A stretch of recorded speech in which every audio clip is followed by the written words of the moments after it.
जय श्री हरि विष्णु जय माँ लक्ष्मी। दोस्तों, सिर्फ एक 10 रुपए का सिक्का कर सकता है आपके दुर्भाग्य को दूर, और यह 10 रुपए का सिक्का दिला सकता है आपको भरपूर धन दौलत और मान सम्मान। केवल 10 रुपए के सिक्के का यह उपाय ला सकता है स्वयं माता लक्ष्मी को आपके घर। दोस्तों, करीब 200 वर्षों बाद दिव्य और दुर्लभ संयोग में 27 नवंबर को कार्तिक पूर्णिमा के दिन इससे कैसे करें ये उपाय, ताकि आपके जीवन से दुख, दरिद्रता और बीमारी तत्काल दूर हो जाए। जी हाँ दोस्तों, कार्तिक पूर्णिमा ऐसा अवसर है जब माँ लक्ष्मी स्वयं धरती पर पधारती है।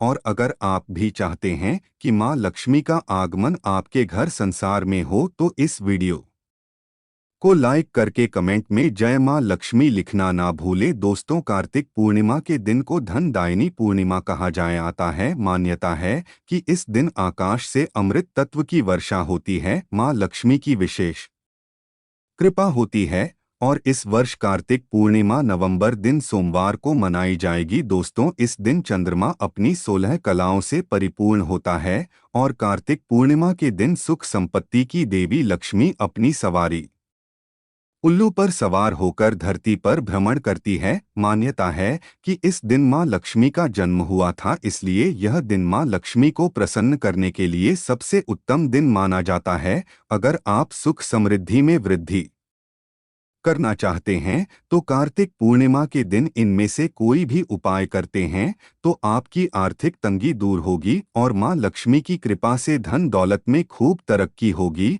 और आपको कभी किसी चीज की कमी महसूस नहीं होगी।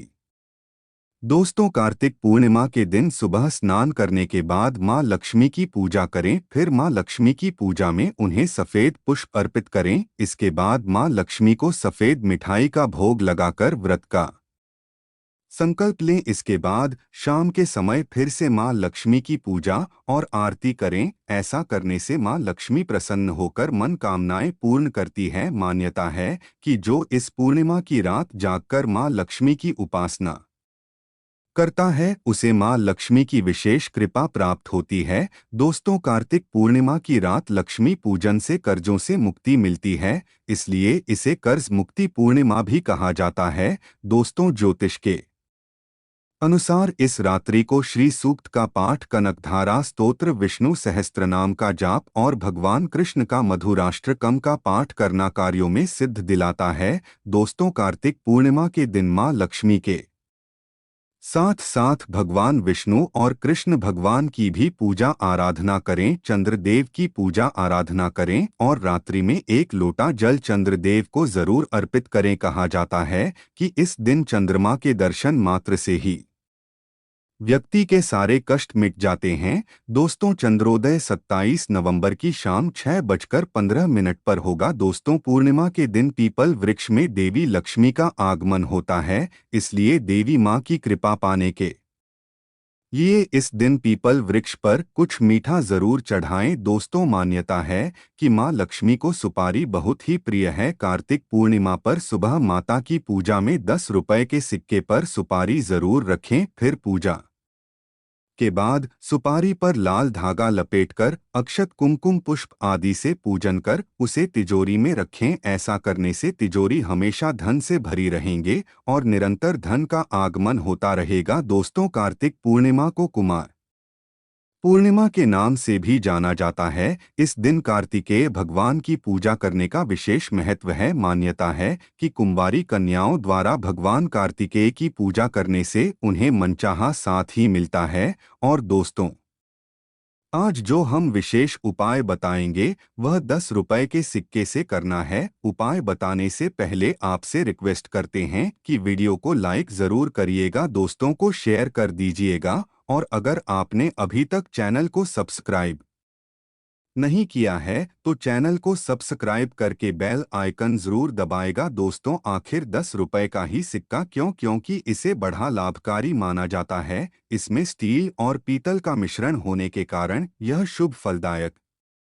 बन जाता है। और आखिर 10 अंक का महत्व क्या है? दोस्तों, जैसे कि दिशाएं 10 होती है, इसी प्रकार देव भी 10 होते हैं। इंद्र, यम, कुबेर, वरुण, ब्रह्मा, विष्णु, रुद्र, अग्नि, नैऋत्य और पवन। तो किसी भी टोटके और उपाय के लिए 10 रुपए का सिक्का उपयोग में लाना लाभदायक माना जाता है। खासकर कार्तिक पूर्णिमा की रात में अगर आप चुपचाप यहाँ रख देंगे 10 रुपए का सिक्का तो आपकी किस्मत पलट पर देर नहीं लगेगी। दोस्तों, कार्तिक पूर्णिमा की रात्रि में चंद्रमा की चांदनी अनेक चमत्कारी गुणों से भरपूर शुभ कारक बन जाती है। आप 10 रुपए का सिक्का लेकर उस पर अपना नाम लिखिए। पूरा नाम नहीं लिख सकते हैं तो नाम का पहला अक्षर लिख ले। फिर छत पर या आंगन में खुली जगह पर किसी बर्तन में दूध रखते हैं और उस दूध में आप उस 10 रुपए के सिक्के को रख दें। फिर इसे 2 घंटे तक चंद्रमा की रोशनी में रहने दें। उसके बाद इस सिक्के को उठाकर उस पर थोड़ा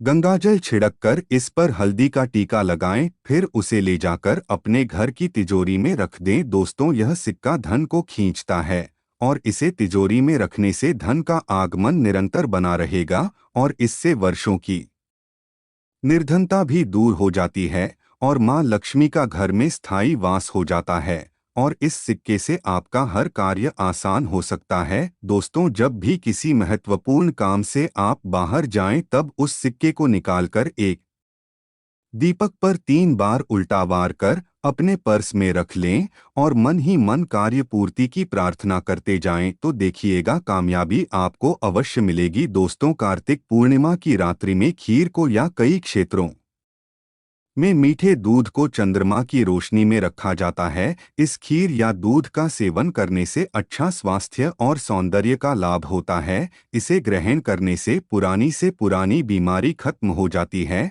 और शरीर में कोई नया रोग उत्पन्न नहीं होता। खीर को छांट की रोशनी में रखने से पहले भगवान कृष्ण को भोग लगाया जाना अनिवार्य है। अच्छी सेहत पाने हेतु रोग बीमारियों को दूर रखने हेतु आप 10 रुपए के सिक्के को किसी खुले पत्र में कटोरी में आंगन में रख दें। पात्र चांदी का है तो अति उत्तम, वैसे आप किसी भी पात्र में इसे रख सकते हैं। उस पर कुछ देर चंद्रमा की रोशनी पड़ने दें। फिर उसे उठाकर अपने तकिए के नीचे रखकर सो जाएं। दूसरे दिन उस सिक्के को चुपचाप जाकर मंदिर में रखकर आए, आपको हर प्रकार की बीमारी से मुक्ति मिल जाएगी। कार्तिक पूर्णिमा की रात हर किसी को कोशिश करनी चाहिए कि कम से कम 30 मिनट चंद्रमा की रोशनी में रहे। विद्वानों का मानना है कि इसके लिए रात 10 बजे से 12 बजे तक का समय सबसे उपयुक्त साबित होगा। जिन लोगों को आंखों में किसी तरह की दिक्कत हो तो कार्तिक पूर्णिमा की रात चंद्रमा को 15 से 20 मिनट तक टकटकी लगाकर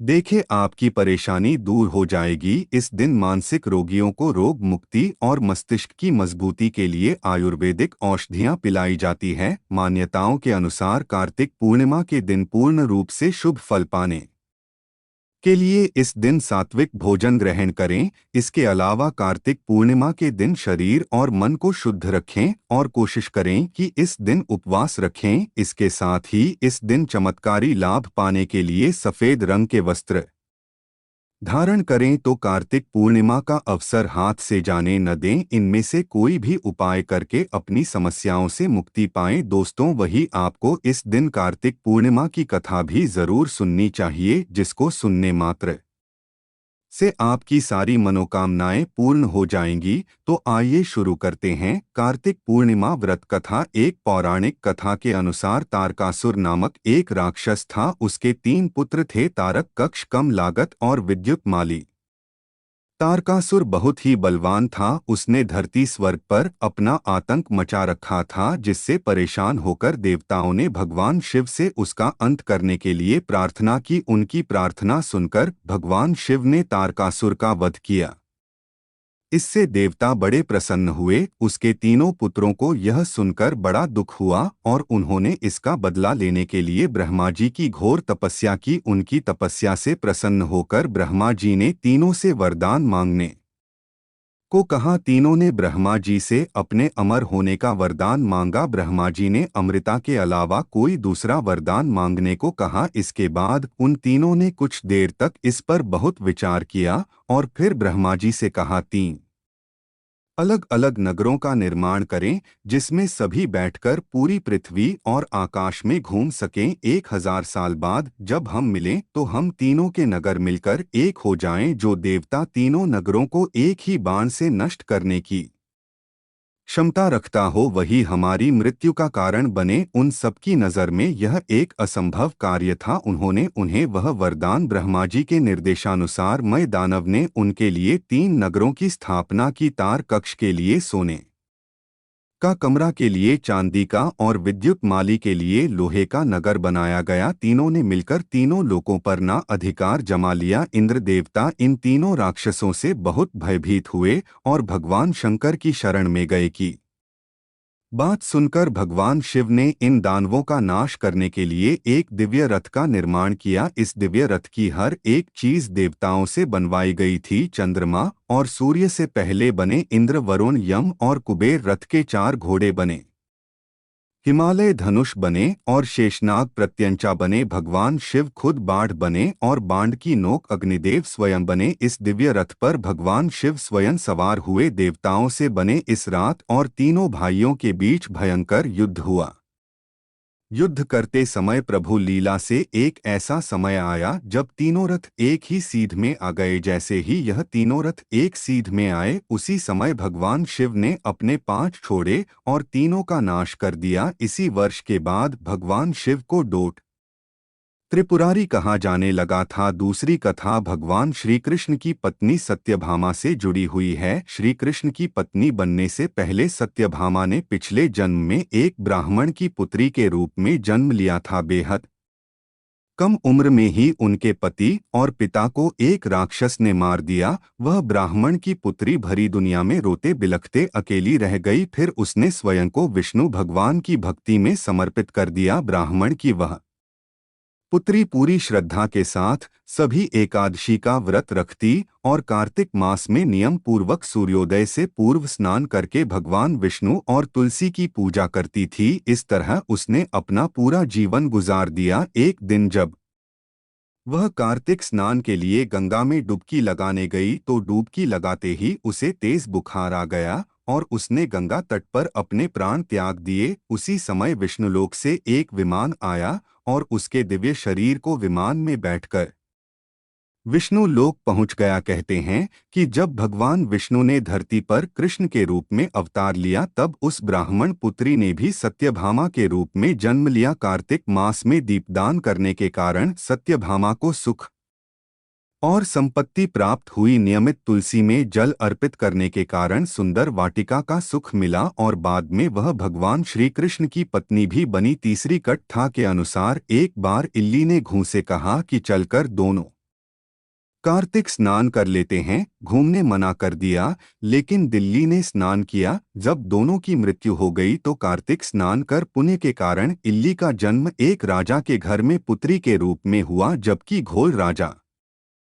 के घर गड्ढा बनकर पैदा हुआ। राजा ने बेटी का विवाह किया। बेटी जब ससुराल जाने लगी तो उसने अपनी पालकी रुकवाई और राजा से गधा को भी साथ ले जाने को कहा। राजा ने बहुत समझाया, लेकिन बेटी जिद पर अड़ी रही। बेटी को ससुराल गधा भी ले जाने दिया। महल में पहुंचने पर गधे को महल के नीचे बांध दिया गया। लड़की गधे से चोरी छिपे बातें करती तो उसके पति को शक होने लगा। उसने अपनी रानी से सारी बातें बताने कही। तब रानी से राजा को सारी बातें समझाई। रानी की बात सुनकर राजा को कार्तिक स्नान का महत्व समझ आया। उसके बाद वह भी अपनी रानी के साथ अत्यंत प्रसन्न मन से कार्तिक स्नान कर दान पुण्य करने लगा। उसने सारी नगरी में यह भी कहलवा दिया कि सब कार्तिक स्नान करना आया हुआ पानी घूम पर डाले गए, जिससे बाद में घुन को मोक्ष की प्राप्ति हुई। तो दोस्तों, आशा करते हैं कार्तिक पूर्णिमा व्रत से जुड़ी हुई यह